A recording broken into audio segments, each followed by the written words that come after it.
Here is a Mazda CX-5. Before we get started though, let me give a quick shout out to Naya Motors Inc. for letting us use the car today to film the videos.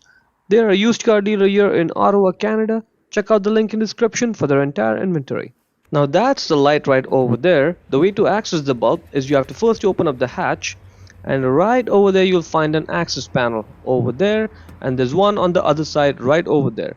You will need to get a flathead screwdriver and put it right in that slot over there and pry it out.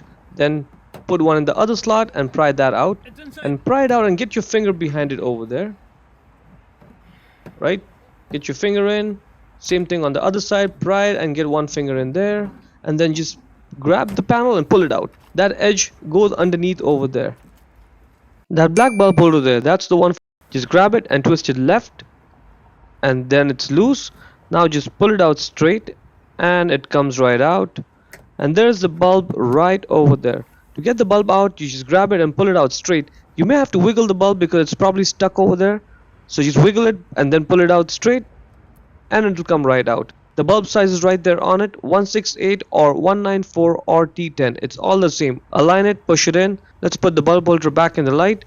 Now when you're doing so, it should drop in completely. You see that red part right now, how it's sticking out?